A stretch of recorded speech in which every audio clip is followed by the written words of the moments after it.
Hello students, आज हम worksheet 33 chapter 13 गति के त्वरण वेग का ग्राफीय प्रदर्शन के बारे में डिस्कस करेंगे। लास्ट वर्कशीट में हमने डिस्कस किया था कि दूरी और समय, इससे हम क्या निकाल सकते हैं, चाल निकाल सकते हैं। तो हमने पढ़ा था एक समान चाल, असमान चाल और कब कोई वस्तु विराम अवस्था में होता है, तो ये सब के ग्राफ के बारे में हमने पढ़ा था। आज हम पढ़ेंगे कि दूरी समय ग्राफ से हम वस्तु की चाल का पता लगा सकते हैं। ये हमने लास्ट टाइम पढ़ा था। आज हम पढ़ेंगे वेग समय ग्राफ द्वारा, यानी कि एक तरफ वेग दिया होगा, एक तरफ समय दिया होगा और उस ग्राफ द्वारा हम दूरी और विस्थापन का पता लगाएंगे। तो पहले जो हमने पढ़ा था उसमें एक तरफ दूरी और एक तरफ समय था, जिससे हम चाल का पता लगाते थे। ग्राफ के ढलान से हम किसका पता लगाते थे, चाल का।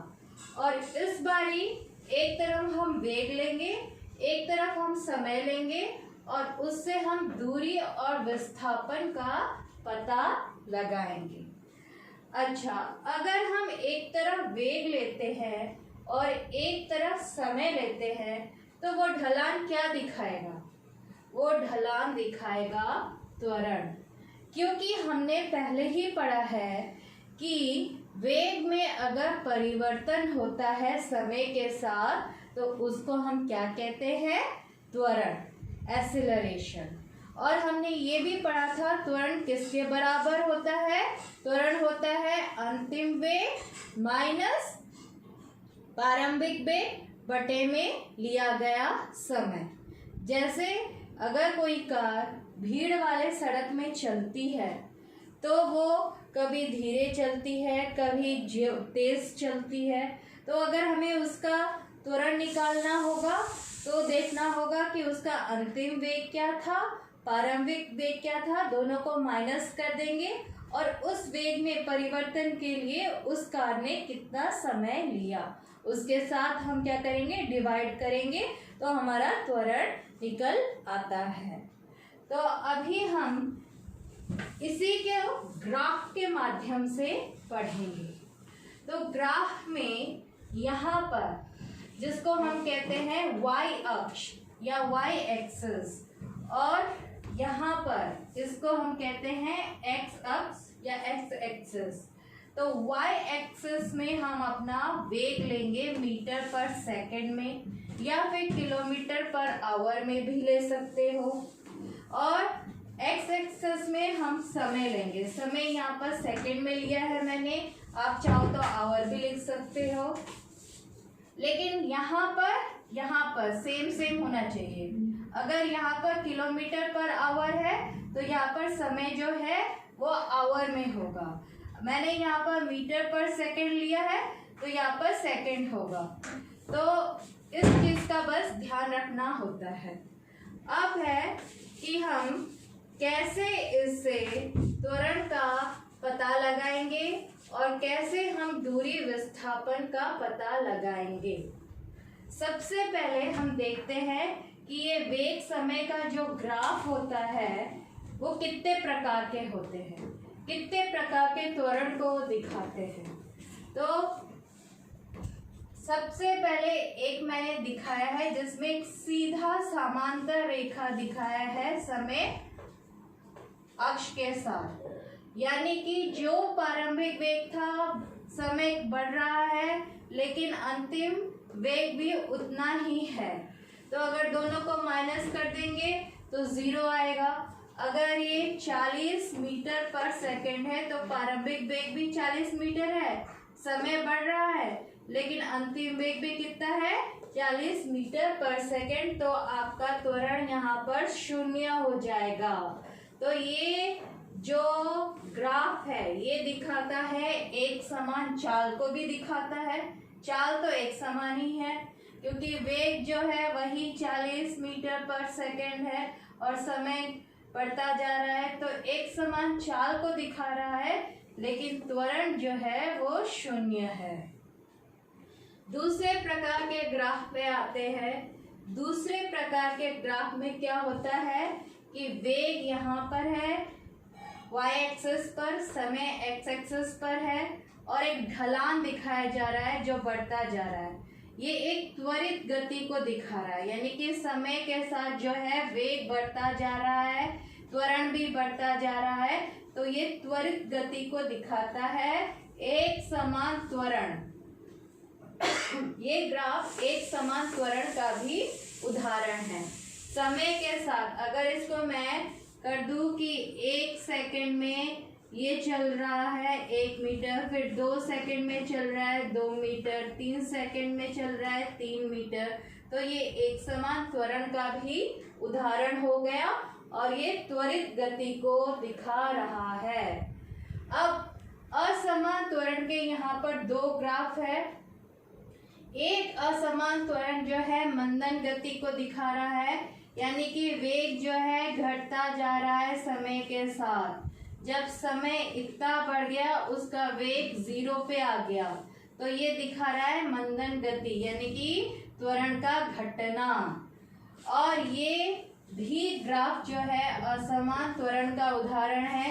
ये देखो, पहले तो त्वरण बढ़ रहा है, फिर घट रहा है, फिर बढ़ रहा है, फिर घट रहा है, ये असमान त्वरण को दिखाता है।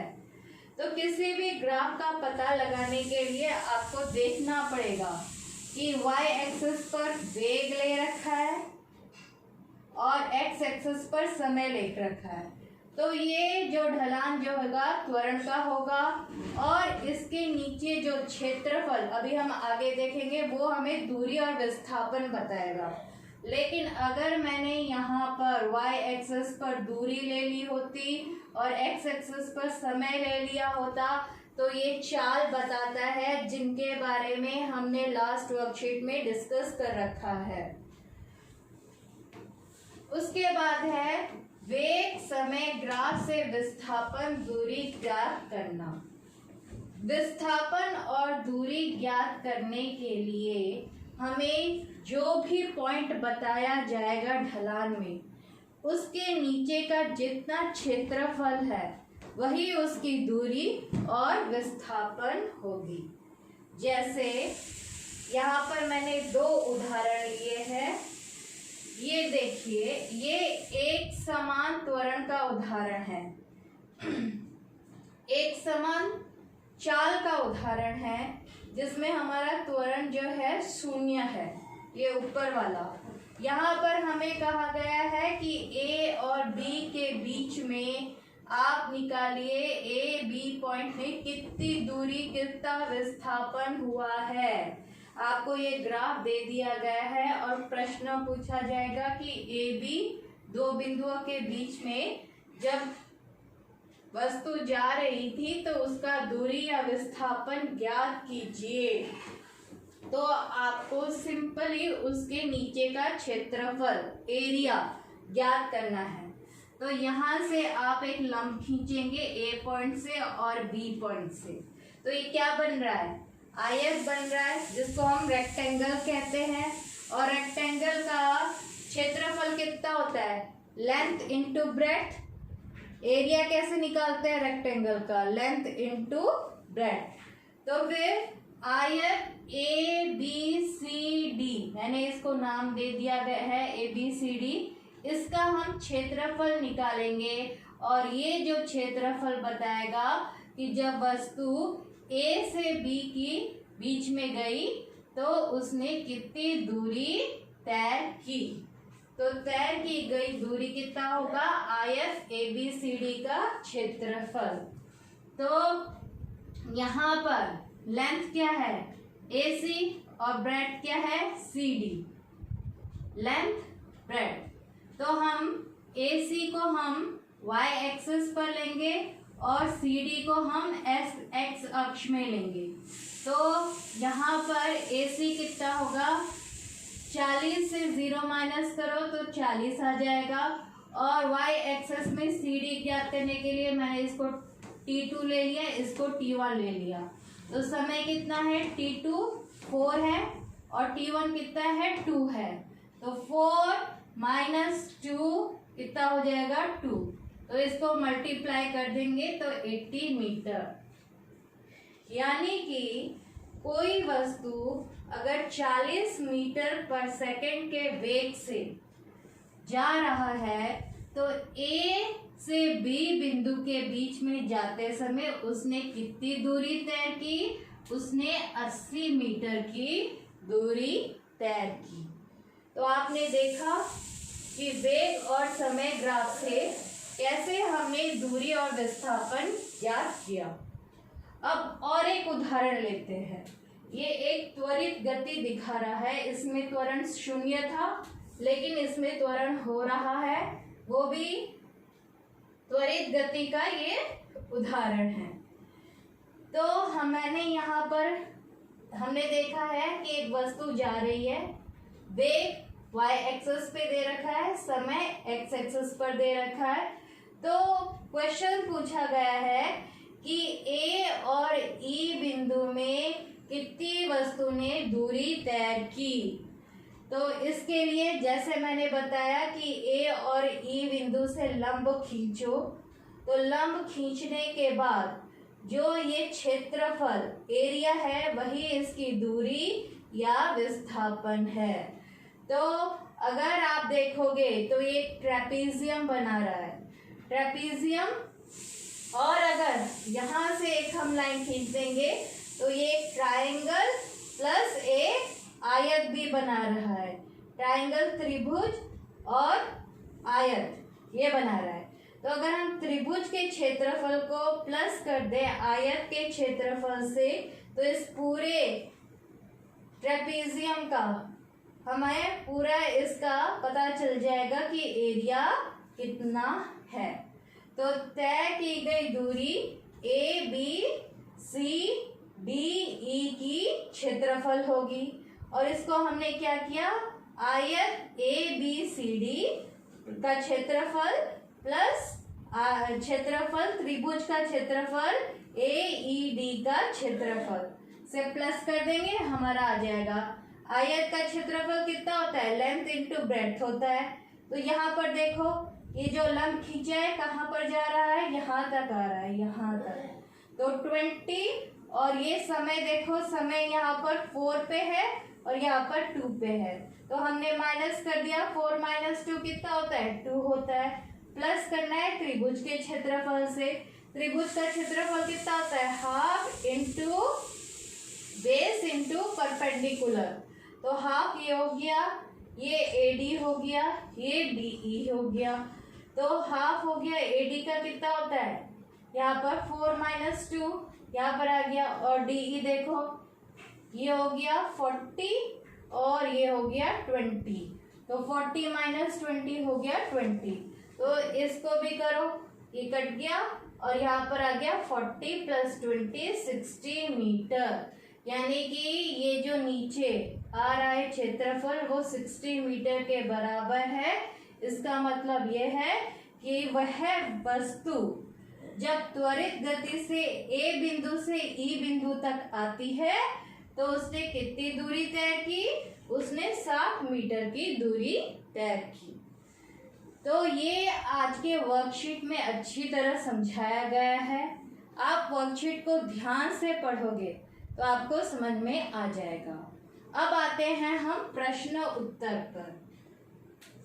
पहला प्रश्न है कि इस ग्राफ में बताना है कि त्वरण कितना होगा। आपको दे रखा है कि अगर x x के समांतर अगर कोई वस्तु जा रही है तो उसका त्वरण कितना होगा।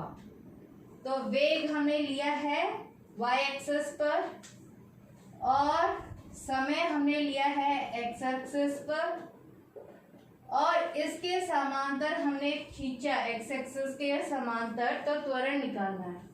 तो त्वरण हमारा है अंतिम वेग माइनस प्रारंभिक वेग बटे में समय।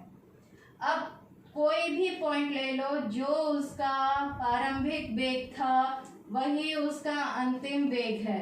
समय बढ़ता जा रहा है लेकिन वेग वही है, तो क्या होगा, 0 होगा। अगर माइनस करोगे तो 0 बटे में समय 0 होगा, यानी कि त्वरण क्या हो गया आपका, 0, 0।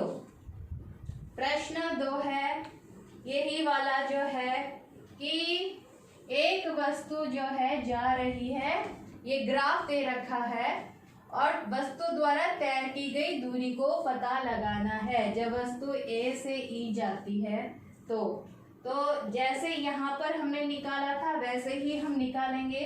2 लंब खींचेंगे, ए ई के नीचे जितना क्षेत्रफल आता है वही दूरी विस्थापन होगा।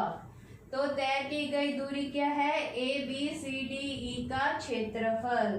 तो ये हो जाएगा आयत ए बी सी डी का क्षेत्रफल प्लस त्रिभुज ए डी ई का क्षेत्रफल। तो इसको आप सॉल्व करोगे तो ये हो रहा है, ये कितना हो रहा है, 8 हो रहा है। तो इसका ये लेंथ कितना हो गया, 8 हो गया, और ब्रेड्थ कितना हो गया, c माइनस बी, जो समय है 3 माइनस 2 हो गया। तो कितना हो जाएगा, 1। और वहां पर हम त्रिभुज का देखते हैं, त्रिभुज हो गया हाफ, तो बेस कितना है, AD है, 3 माइनस 2 आ जाएगा। और उसके बाद यहाँ पर देखिए परपेंडिकुलर, ये देखिए परपेंडिकुलर होगा 12 माइनस 8, तो ये हो गया 4। तो 8 इसको ये कट गया, तो ये आंसर आ गया यहाँ पर 2। तो 8 plus 2 is equal to 10 meters. तो तय की गई दूरी कितनी है, 10 मीटर्स। अब है प्रश्न 3 है कि वेग समय ग्राफ का ढाल क्या दर्शाता है। वेग समय का ढाल जो है वो त्वरण दर्शाता है, लेकिन वेग समय ग्राफ के नीचे जो क्षेत्रफल आता है वो दूरी और विस्थापन दर्शाता है। आप ये मत लिख देना कि वेग समय ग्राफ का ढाल दूरी विस्थापन दिखाता है। वेग समय ग्राफ का ढाल त्वरण दिखाता है, लेकिन ग्राफ के नीचे का जो क्षेत्रफल होता है वह दूरी और विस्थापन दिखाता है। उसके बाद आपको प्रश्न 4 में 2 प्रकार के ग्राफ बनाने को कहे हैं, एक त्वरित गति का, एक मंदन गति का। तो आप y अक्ष में वेग लेंगे और x अक्ष में समय लेंगे। त्वरित गति में सीधा ऐसा जाएगा और मंदन गति में नीचे घटते हुए आएगा। तो ये आज की वर्कशीट थी। नेक्स्ट वर्कशीट में फिर से हम मिलेंगे। Thank you.